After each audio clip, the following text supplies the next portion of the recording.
Foreign minister ने कहा था कि अभी किसी किस्म के बायलैटरल टॉक्स की ज़रूरत नहीं, तो पाकिस्तान के फॉरेन मिनिस्टर को उसी वक्त आके फ्लोर ऑफ द हाउस पे स्टेटमेंट देनी चाहिए थी।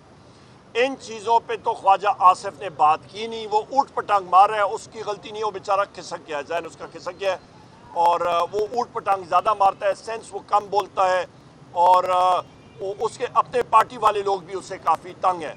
सो लिहाजा ख्वाजा आसिफ को अपनी मिनिस्ट्री के ऊपर या तो अबूर है या उसको कोई वहाँ पे छोड़ता भी है तो फिर उसको जवाब दे ही देनी चाहिए। Next question. अच्छा सर, ये बताएं कि 8 तारीख को सितंबर को क्या पीटीआई जो इस्लामाबाद में जो है जलसा करने जा रही है या पहले की तरह फिर इंशाअल्लाह ताला 8 तारीख को वज़ीर आज़म इमरान खान साहब के हुक्म के मुताबिक हम लोग बिल्कुल भरपूर जलसा करेंगे।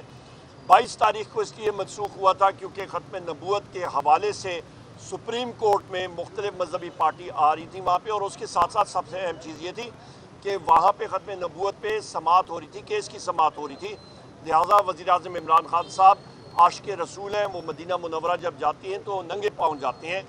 जलसे जुलूस होते रहते हैं पर ख़त्म नबूवत पे हमारा कोई कॉम्प्रोमाइज़ नहीं।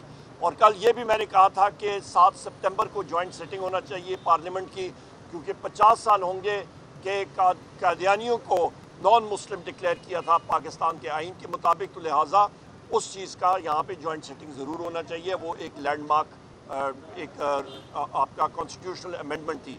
इसके साथ साथ ख्वाजा आसिफ के बारे में मेरे भाई ने पूछा कि मुज़ाकरात के बारे में हमारे इस वक्त सिर्फ वज़ीर आज़म इमरान खान साहब ने अजगज़ई साहब को एम्पावर किया हुआ है कि वो पॉलिटिकल पार्टी से जो बातचीत करें वो ज़रूर करें। उसके अलावा हमने न किसी से मिन्नत तरले की है न कुछ किया।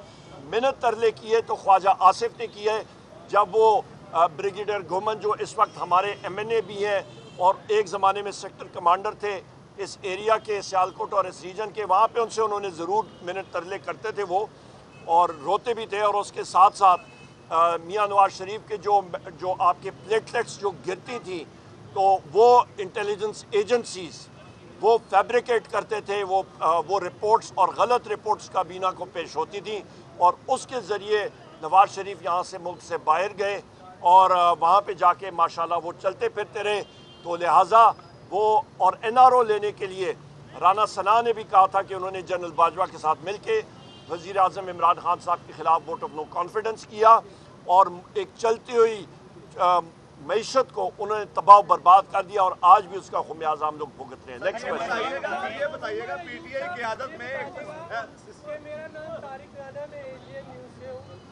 एक शख्स की बदौलत आप लोगों की पार्टी जो है इस वक्त खताब का शिकार है और वो शख्स इस चीज़ पे बज़िद है कि जब तक तहरीक हो गई वो माफ़ी देने के लिए आपको तैयार नहीं है, आपको स्पेस देने के लिए तैयार नहीं है। तो मैच तो दोनों तरफ फंसा हुआ है। आप अगर सियासी पार्टी है वो तो नहीं मानेंगे क्योंकि उन्होंने कभी माफी मांगी भी बड़ा अच्छा सवाल है।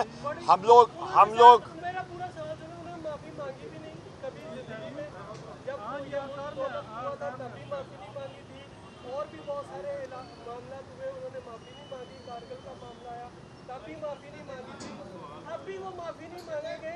अगर आप माफी मांग लेंगे तो इसमें क्या कोताही? बड़ा अच्छा सवाल है। हम लोग माफ़ी मांगते हैं सिर्फ अपने रब्बुल इज़्ज़त के सामने, बाकी और किसी से माफ़ी मांगने की बात नहीं है। 9 मई का जो सिलसिला है वो सामने लाएं, वो CCTV फुटेज लाएं, दूध का दूध पानी का पानी हो जाएगा। पाकिस्तान तहरीक इंसाफ के जितने लोग हैं वो पुरअमन हैं। आज भी हम लोग ये इंशदाद दहशतगर्दी अदालत के सामने है, वो CCTV फुटेज कहाँ पे है वो सामने लाएं। और वज़ीर आज़म इमरान खान साहब ने क्लियर कट कहा हुआ है कि जो लोग उसमें हैं उनको कन्विक्ट करें। जिस तरह US कांग्रेस में लोग जो कैपिटल हिल में गए थे उनकी CCTV फुटेज आई, जो उन्होंने तोड़फोड़ की उनको कन्विक्ट किया। यहाँ पे भी वो CCTV फुटेज लाते नहीं हैं। 18 अगस्त का जो आपका जुडिशल कॉम्प्लेक्स में हुआ था, जो वहाँ पे लाठीचार्ज हुई, उस गाड़ी के ऊपर वज़ीर आज़म इमरान खान साहब की गाड़ी के बोनेट के ऊपर मैं खड़ा था, मेरे दाएं तरफ मुराद सईद थे, मेरे बाएं तरफ जुल्फी बुखारी साहब थे और बैरिस्टर गौर साहब और शिबली साहब ने आके कहा कि जी ये ट्रैप है। गाड़ी का बोनेट अंदर जा रहा था और वहाँ से हम लोग निकले थे और जो वहाँ पे तोड़ फोड़ यहाँ पे टीयर गैस शेलिंग थी, जो पथराव था, जो लाठी चार्ज था, वो तो आपके FC और पुलिस और इंटेलिजेंस एजेंसी के लोगों ने किया था। वो CCTV फुटेज किधर है? वो सामने लाएं तो पता लगेगा। माफ़ी मैं फिर मांगता हूँ, मैं फिर बात करता हूँ कि जनाब माफ़ी हम लोग रब्बुल इज़्ज़त से मांगते हैं गुनाहों की, جب کوئی غلط آدمی کام کرتا ہے تو اس کی مانگتا ہے، ہم نے تو غلط کام کیا ہی نہیں ہے کوئی. نیکسٹ. عمر صاحب یہ بتا دیجیے گا. ایسا تو غازی صاحب کہہ رہے ہیں کہ پاکستان کی معیشت ڈوب چکی ہے، دیوالیہ ہو چکا ہے، کوئی 1 روپیہ دینے کے لیے تیار نہیں ہے. ایسی صورتحال میں تمام پولیٹیکل پارٹیز کیا ایک پیج پر اکٹھی ہو سکتی ہیں پاکستان کے لیے؟ کیونکہ اس وقت جو پاکستان کو مسائل کا سامنا ہے، مہنگائی ہے، بجلی کے بل ہیں، معیشت ڈوب چکی ہے، تو اس کا کیا حل ہے؟ بڑا اچھا سوال ہے آپ کا. بات اسی طرح ہے، آپ مجھے کہہ رہے ہیں کہ جی جس شخص نے کسی کو قتل کیا اور پھر رات کے اندھیرے میں قبر کھودی اور اس میت کو وہاں پہ دفن کیا، چیلیں لگائیں اور مٹی ڈالی، یعنی کہ جو مردہ ہے وہ پاکستان کی معیشت کی میں مثال دے رہا ہوں. اور جنہوں نے یہ کیا اس میں جنرل باجوہ ہیں اور جو آپ کی باقی سیاسی پارٹی ہیں جس میں مسلم لیگ نون ہے، MQM ہے، آپ کی اللہ بھلا کرے پیپلز پارٹی ہے، ان سے ہم لوگ بات کریں. بھائی کیسے؟ قصوروار تو وہ ہیں، معیشت کو انہوں نے زمین دوز کیا. آپ یہ اندازہ لگا لیں کہ 6% گروتھ ریٹ پہ چلنے والی اور ابھرتی ہوئی معیشت وہ وزیر اعظم عمران خان صاحب کی تھی. یہ میں نہیں کہہ رہا، یہ اکنامک سروے کہہ رہا ہے جو کہ ہمارے بعد سروے آیا تھا. 17.5-18 ارب ڈالر کے ریزروز تھے. بجلی کا یونٹ 17 روپے یونٹ تھا. بجلی وافر تھی.